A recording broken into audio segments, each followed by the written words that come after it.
You know the feeling, that quiet dread that starts in your stomach. It begins with a small comment about the laundry, about being 5 minutes late, and suddenly the air gets thick. Your heart starts pounding, that defensive wall inside you shoots straight up, and you can feel it. You're heading for that fight, the same one you've had 100 times before. And afterwards, it's that awful ringing silence. You're left feeling gutted, misunderstood, and totally alone, even when you're lying next to the person you love.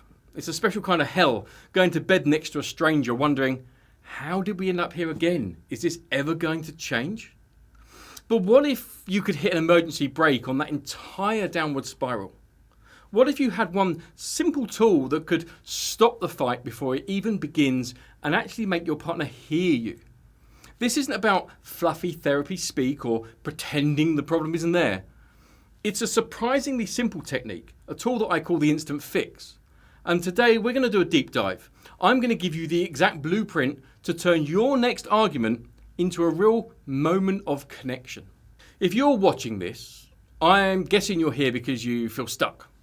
You love your partner, you know you do, but you're trapped in this exhausting loop of conflict that leaves you feeling hopeless.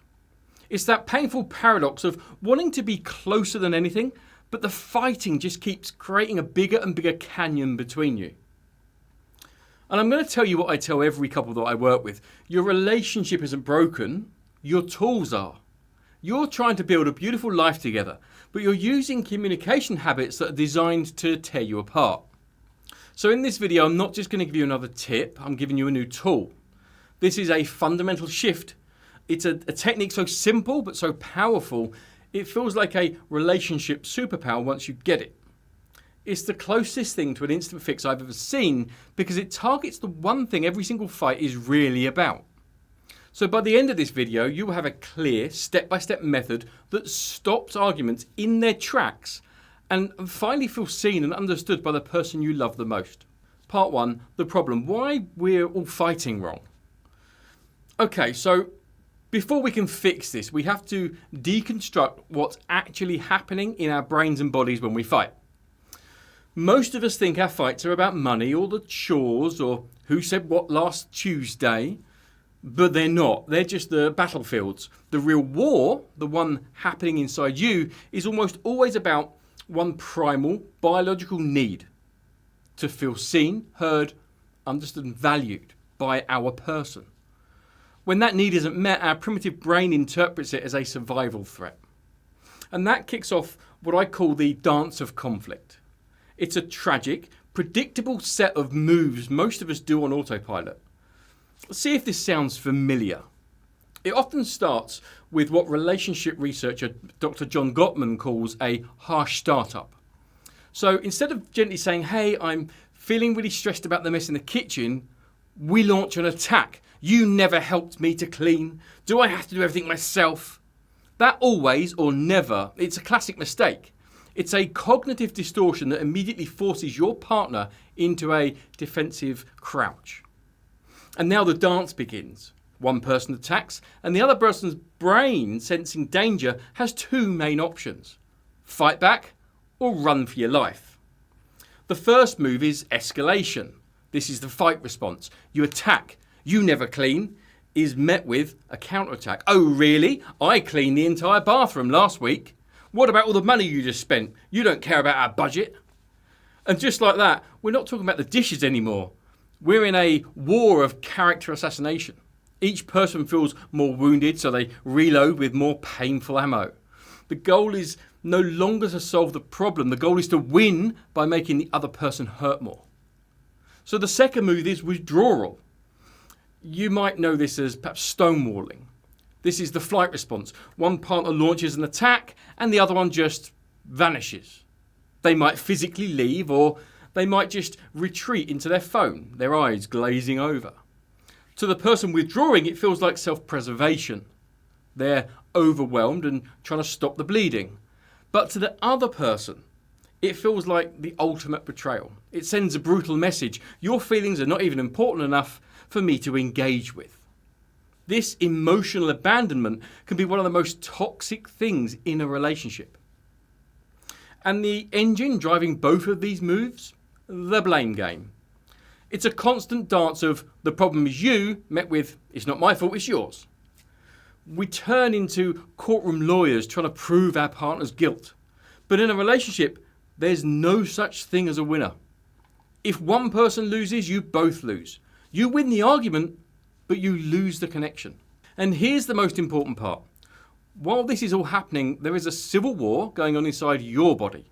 Your heart rate spikes, stress hormones like cortisol and adrenaline flood your system, and the logical, rational part of your brain, the prefrontal cortex, starts to go offline. This state is what experts call physiological flooding. You literally, biologically lose the ability to listen, to empathise, or to solve problems. Your brain can no longer tell the difference between a saber-toothed tiger and a partner who's angry about a credit card bill. The threat feels identical. This is why we say things we don't mean. This is why we can't find a solution. We're biologically incapable of it in that moment. We think we're fighting about the dishes, but our bodies are fighting for emotional survival. And as long as we stay in that state, we can never, ever win. Part 2, the reframe. It's not about winning, it's about hearing. So what do we do? If our brains are hardwired for this chaos, are we doomed? Absolutely not. The way out isn't to try harder to win. The way out is to change the entire goal of the conflict. This is the reframe that changes everything. The primary goal in a disagreement is not to be right. It's to make your partner feel heard. I'm going to say that again. The goal is not to win. The goal is not to get an apology. The goal is not even to solve the problem in that exact moment. Your number one job is to send a clear signal to your partner that says, I see you, I hear you, what you are feeling makes sense to me. Why is this the magic key? Because feeling heard is the direct antidote to that physiological flooding. When your partner's brain gets the message, you are safe, we're on the same team, the threat signal turns off, the cortisol reduces, the heart rate slows down, and that logical problem-solving part of the brain, it starts to come back online. Only then is connection even possible. Think about it. In the heat of a fight, what are you desperately clawing for? You're trying to make them understand your pain. That raw frustration comes from feeling dismissed, from your reality being denied. You get louder and more desperate because you have a deep, unmet need for your internal world to be seen and acknowledged. The huge mistake we all make is believing that we have to agree with our partner to make them feel heard. This is the biggest mental block to resolving conflict. You can 100% disagree with their facts or their interpretation while still 100% validating their feeling. Validation is not agreement. It's an empathy action. It is looking at your partner and saying, your emotional reality is real and legitimate, even if mine is different. The tool that lets us do this is active listening. Now, I know what you might be thinking. Active listening sounds a bit weak. I'm just supposed to sit there while they attack me? This is a massive misunderstanding. Active listening isn't passive. It's the most powerful strategic move you can make in a conflict. It's a conscious choice to set aside your own defense for a moment to fully understand your partner's world. It's actually what hostage negotiators do for a living. It's what emotionally intelligent couples do naturally. By choosing to listen first, you're not surrendering, you're taking control. You are de-escalating the situation to create the safety required for a real conversation. You're shifting the entire game from me versus you to us versus the problem. Part 3, the instant fix, the PAVR method. So how do we actually do this when we're triggered and seeing red? We need a simple, memorable framework we can use even when our brain is starting to shut down. That's why I developed a simple tool I call the PAVR method. PAVR stands for Paraphrase, Acknowledge and Validate, Respond. This is your 3-step emergency brake for a runaway fight. It's a script you can literally follow. So let's break it down. Step 1, P, paraphrase for clarity. The first step is really simple, but it is not easy. When your partner says something, your only job is to repeat back what you heard in your own words. The goal is pure, clean understanding. You don't agree, you don't disagree, you don't defend. You just show them that you received the signal. So let's use an example. Your partner says, frustrated, "You're always on the phone when I'm trying to talk to you. It makes me feel like you don't even care." The normal defensive response: "I'm not always on my phone. I was just answering one email." And that's pure gasoline on the fire, right? The PAVR response starts with a paraphrase. Okay, so what I'm hearing is that when I look at my phone while you're talking, it sends a message that I don't care about what you have to say. Is that right? Notice what this does. It starts with what I'm hearing is, it focuses on their feeling, and it ends with the critical question, is that right? This gives them the power to correct you. Maybe they say, no, it's not that you don't care, it feels disrespectful. Perfect. Now you have better data. The argument is already on a different, more productive track. So step 2, AV, the acknowledge and validate the emotion. This is the heart of the entire method. Once you understand what they're saying, your next job is to validate the feeling behind it. Remember our rule, validation is not agreement. You're not saying they're right, you're saying their feelings are valid from their perspective. So let's continue. They've just said, yes, it feels really disrespectful and like I'm not important. The typical invalidating response: you're being way too sensitive. The PAVR response uses validation. Okay, that makes perfect sense. I can totally see why you would feel that way. If you're trying to connect with me and I'm staring at my screen, it makes complete sense that you would feel dismissed and unimportant. And that must feel really painful. So again, let me deconstruct that. That makes perfect sense. I can see why you would feel that way.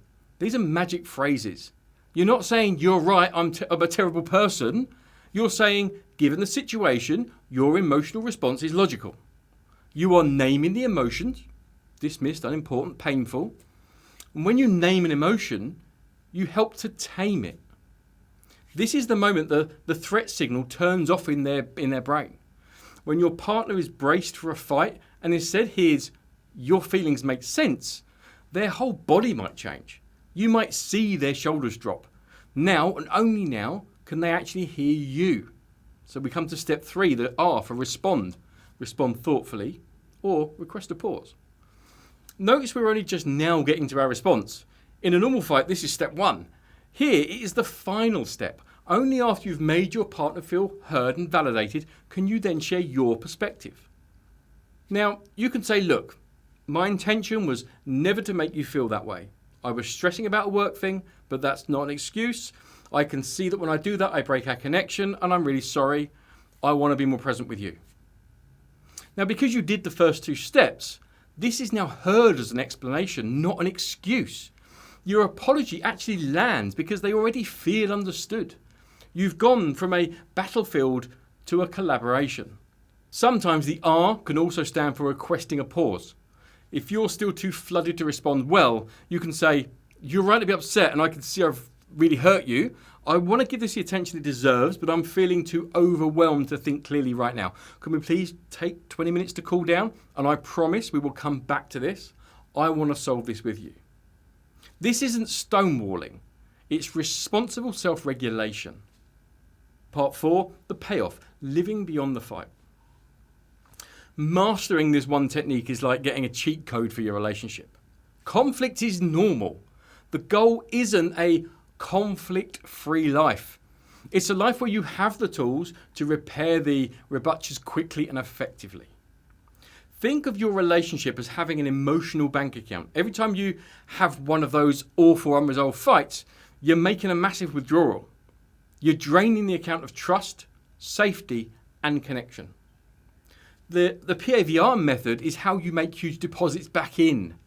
Every time you choose to paraphrase instead of defend, every time you validate instead of dismiss, you're pouring safety and trust back into the relationship. You're reminding your partner on a deep neurological level, I am your safe place to land. When you practice this, something incredible happens. The fights get shorter, they get less painful, and then they actually get less frequent. You build up so much safety and goodwill in the account that the little things stop triggering a full-blown war. You develop a deep-seated trust that no matter what, you will find your way back to each other. That security is the foundation of a truly resilient and deeply intimate love. You're no longer just surviving conflict, you're using it to understand each other more deeply than ever before. So there you have it, the instant fix. It isn't a magic trick, but it's a concrete tool. The PAVR method: paraphrase, acknowledge and validate, and then respond. It's a script that pulls you out of a destructive biological dance of conflict and into a real connected conversation. It shifts you from fighting about who's right to collaborating on how you could both feel heard. It's a skill.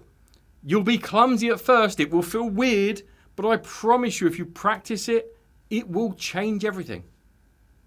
So here's your homework. In your very next disagreement, even a tiny one, I want you to try it. Resist that primal urge to defend yourself. Just try the 3 steps. Paraphrase, acknowledge and validate, respond. Then come back here to the comments and tell me what happened. I want to hear your stories, your wins, your struggles, your breakthroughs.